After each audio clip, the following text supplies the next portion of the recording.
Welcome to the NewsHour. Hamas has released more Israeli hostages after an 11th hour deal extended the temporary Gaza ceasefire through tonight. And mediators are working now to extend it for 2 additional days. 2 women were the first hostages to be handed over today.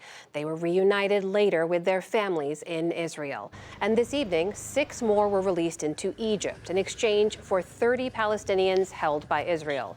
In the meantime, Secretary of State Antony Blinken returned to the region. He pressed Israel to protect civilians if fighting resumes. Israel has one of the most sophisticated militaries in the world. It is capable of neutralizing the threat posed by Hamas while minimizing harm to innocent men, women, and children. And it has an obligation to do so. Amid the efforts to prolong the calm in Gaza, there was new violence inside Israel. 2 Palestinian gunmen killed at least 3 people at a bus station outside Jerusalem before being killed. Hamas said it was retaliation for Israeli actions in Gaza. Prime Minister Benjamin Netanyahu said it shows Israel is justified in trying to root out Hamas. We swore and I swore to eliminate Hamas. Nothing will stop us. We will continue this war until we achieve the 3 goals: to release all our abductees, to eliminate Hamas completely, and to ensure that Gaza will never again face such a threat. The war in Gaza has had a devastating impact on children in particular.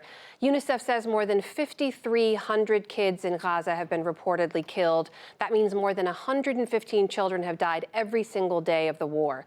And during the October 7th Hamas attacks, 35 Israeli children were killed and more than 30 were abducted. To discuss the brutal toll on the war's youngest victims, we turn now to the executive director of UNICEF, Catherine Russell, who's back in New York after visiting Gaza in recent weeks. Catherine, I want to begin with this pause we're in right now. Fighting has been a temporary ceasefire since last Friday. In that time, how many aid trucks, which we know are so desperately needed, how many have been able to make it into Gaza? What kind of difference can they make? The pause has been really a godsend for us and a sort of a ray of hope, for the people who live there, because we've been able to get, it really varies the numbers of trucks that go in, but, a couple of hundred trucks have gone in. You mentioned I was there. I started at the Rafah border, and the crossing there, it's an amazing thing to see with all these trucks lined up.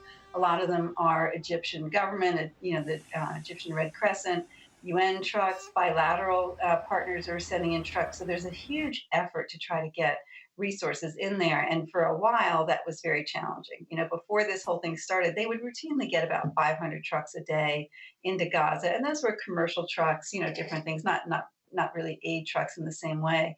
But it gives you an idea of the needs. And now, even though we are making some progress and getting more trucks in, we're not getting close to the resources in that we need to get in there. We are now nearing 8 weeks of war. We mentioned officials saying over 5,300 children killed in Gaza. It's leading us to see countless videos like this one. I'm sure you've seen so many. This is a man named Khalid Naban. He's mourning the death of his grandson Tariq and his 3-year-old granddaughter Reem.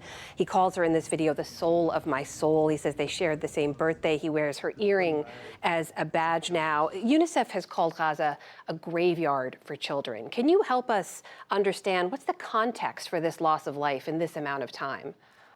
Well, let me say this first. It is always the case that war and conflict are terrible for children. In every situation that I've ever seen, what we've seen here is the scale has been enormous, and also the pace of the sort of the bombings and the attacks early on were really quite dramatic. And so it was very hard to see these numbers of children who are dying every day. And of course, that comes on top of the children from Israel who were killed as well, and children who were abducted. And right. So in every situation, in every aspect of this situation, I would say that children are the ones who are really suffering. And I think it's incumbent upon the adults in the room to try to do better to protect these children.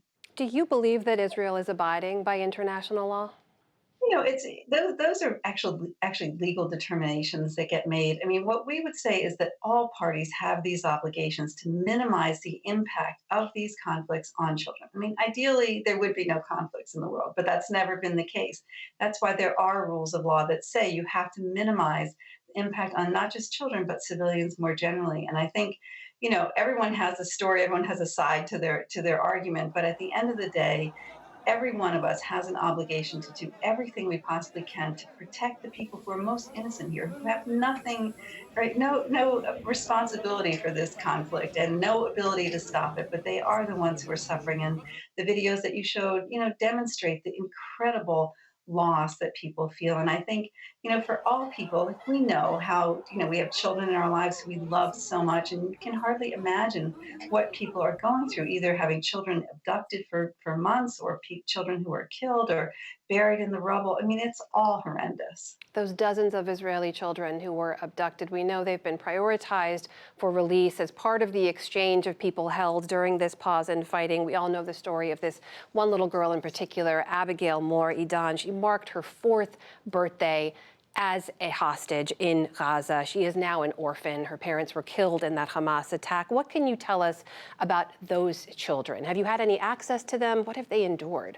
It's just god awful for these children. It's so traumatizing. And I think, what it is one of the things that we at UNICEF are very worried about, which is obviously we have the immediate impact on children, but the long-term impact, the stress, the strain of living through situations like this, either children who've been abducted and obviously living in situations that we don't really have full visibility into yet, or children who, have parents who they've lost or other people that they've lost.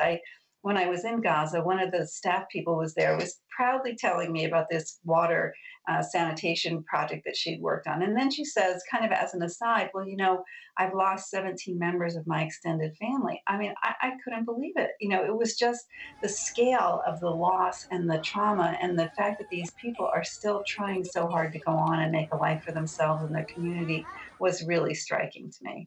That is the executive director of UNICEF, Catherine Russell, joining us today. Catherine, thank you so much. Always good to see you. Thanks. Great to see you too. Thanks so much.